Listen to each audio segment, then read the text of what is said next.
इस वीडियो में स्टूडेंट्स हम बात करेंगे एक बहुत ही इंटरेस्टिंग प्रॉब्लम की। और वो प्रॉब्लम है कि एक स्टैंडर्ड जो चेस बोर्ड होता है 8x8 जो स्टैंडर्ड चेस बोर्ड होता है उस पे कितने नंबर ऑफ रेक्टेंगल्स होंगे और कितने नंबर ऑफ स्क्वायर्स होंगे, ये हमें निकालना है। तो पहले चलिए हम बात करते हैं नंबर ऑफ रेक्टेंगल्स की, क्योंकि ये ईजियर टू सॉल्व है। तो ये फिगर देखिए जिसमें एक स्टैंडर्ड 8x8 चेस बोर्ड आपको दिख रहा है। इस चेस बोर्ड पे हमें निकालने हैं नंबर ऑफ रेक्टेंगल्स। ये हमारा पहला प्रॉब्लम है। तो नंबर ऑफ रेक्टेंगल्स निकालने के लिए स्टूडेंट्स पहले चलिए कुछ एग्जाम्पल रेक्टेंगल्स को हम स्टडी करते हैं। तो पहला रेक्टेंगल मैं ऐसे बना लेता हूँ। ये देखिए यहाँ पे ये एक पॉसिबल रेक्टेंगल है। इसी तरह से ये रेक्टेंगल देखिए, ये भी एक पॉसिबल रेक्टेंगल है। ठीक है, और अब मैं एक रेक्टेंगल यहाँ ऐसे बना लेता हूँ, ये भी एक पॉसिबल रेक्टेंगल है। तो हमें ऐसे सारे रेक्टेंगल्स काउंट करने हैं जो इस चेस बोर्ड पे बन रहे हैं। तो चलिए पहले मैंने रेक्टेंगल ड्रॉ किया, इसको एक बार ध्यान से स्टडी करते हैं।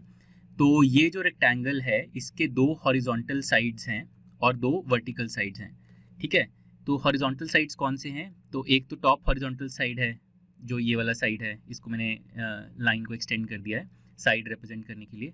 और एक हमारा बॉटम हॉरिजॉन्टल साइड है जो कि ये साइड है। इसी तरह से हमारे इस रेक्टेंगल के दो वर्टिकल साइड्स भी हैं।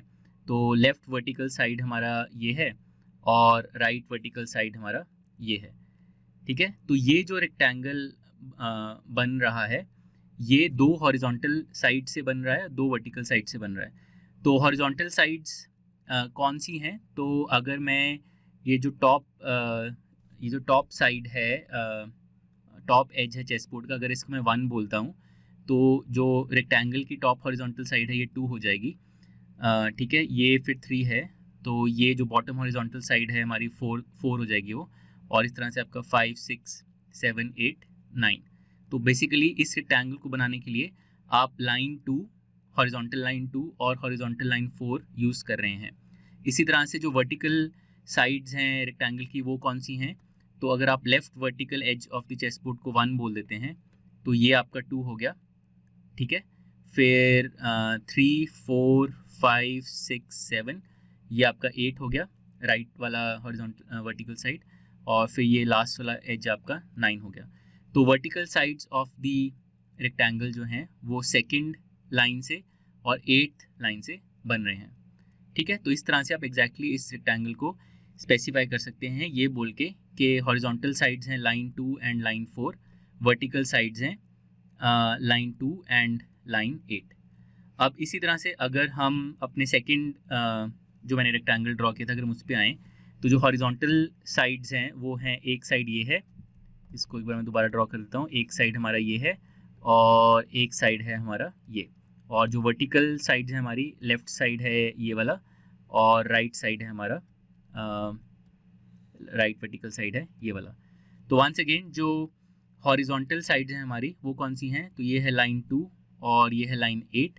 और जो वर्टिकल साइड है हमारी वो हैं 2 और फिर 3 4 और 5। तो वर्टिकल साइड्स हैं 2 एंड 5।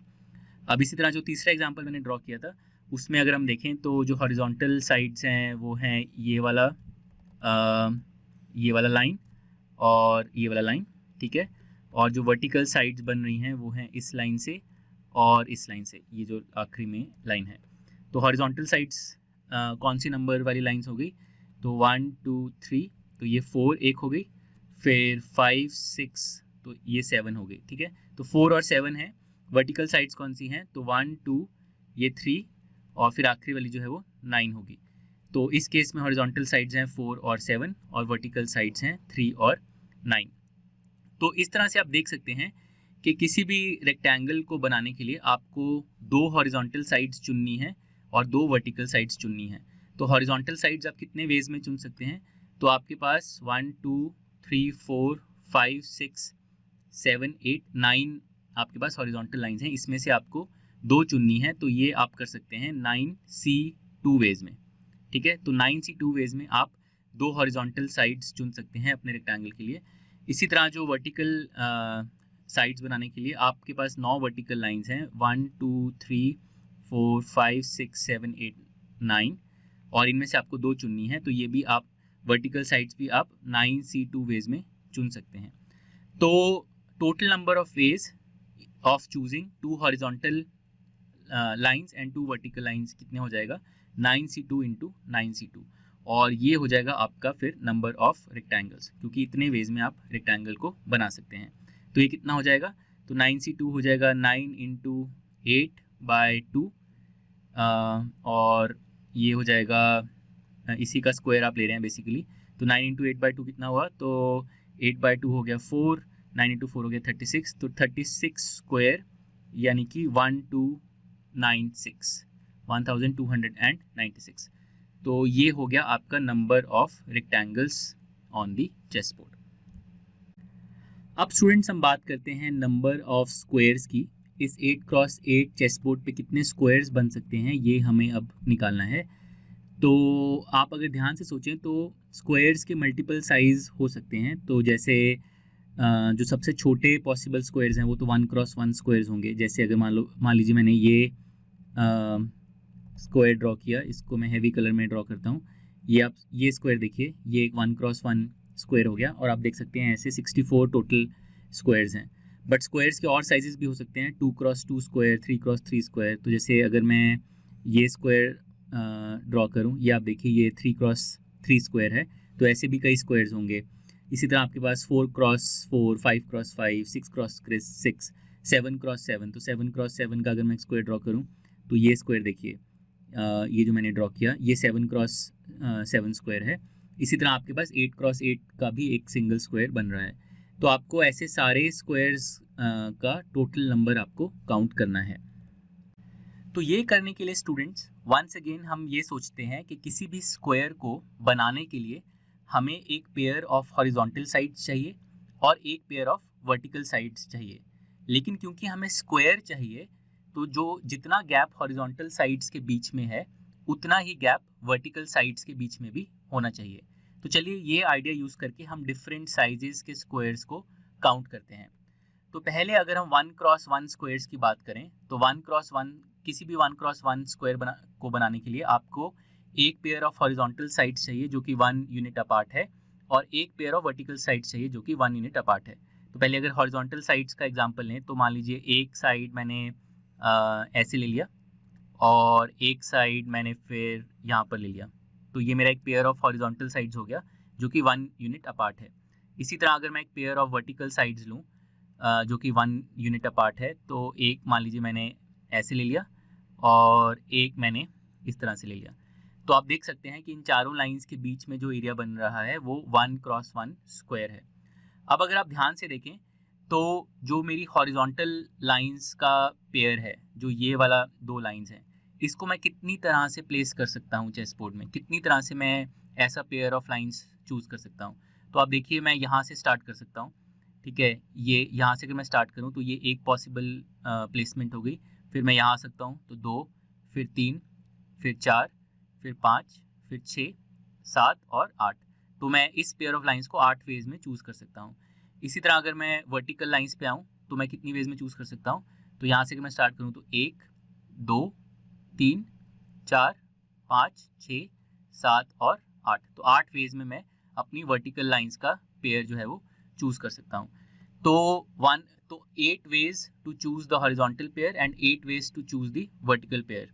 तो मेरे पास कितने 1x1 स्क्वायर्स बनने चाहिए फिर, तो मेरे पास 8 इंटू 8 यानी कि 8 स्क्वायर यानी कि 64 मेरे पास 1x1 स्क्वायर्स बनने चाहिए। और ये हमें दिख भी रहा है, हम डायरेक्टली विजुअली भी देख सकते हैं कि हमारे पास 64 यूनिट स्क्वायर्स हैं। तो हमारे पास 8x8 यानी कि 64 स्क्वायर्स हैं जिनका साइज़ है 1 इंटू 1। अब हम आते हैं 2x2 स्क्वायर्स को काउंट करते हैं, 2 इंटू 2 स्क्वायर्स को काउंट करते हैं।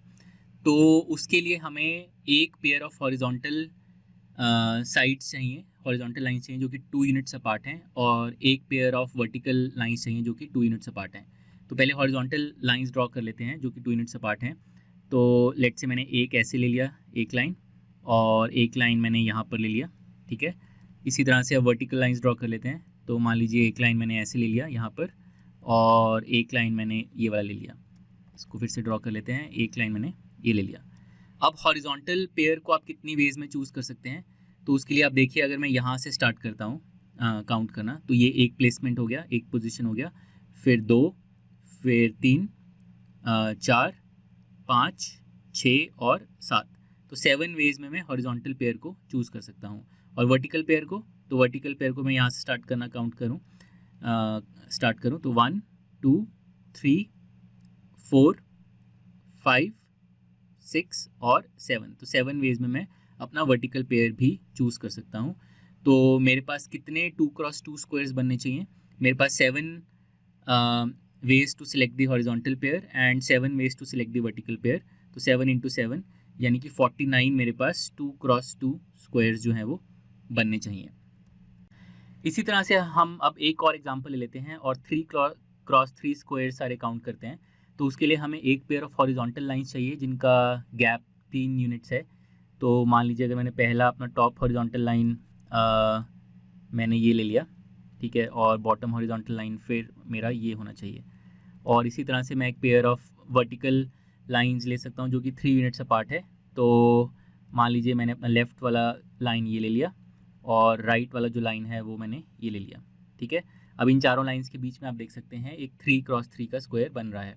तो कितनी वेज में ये बन सकता है, तो उसके लिए हम देखते हैं कि हॉरिजॉन्टल पेयर को हम कितनी वेज में प्लेस कर सकते हैं। तो यहाँ से अगर हम स्टार्ट करें तो 1, 2, 3, 4, 5 और 6 वेज में हम हॉरिजॉन्टल पेयर को प्लेस कर सकते हैं। और वर्टिकल पेयर को 1, 2, 3, 4, 5 और 6। तो just like the horizontal pair हम वर्टिकल पेयर को भी 6 वेज में प्लेस कर सकते हैं।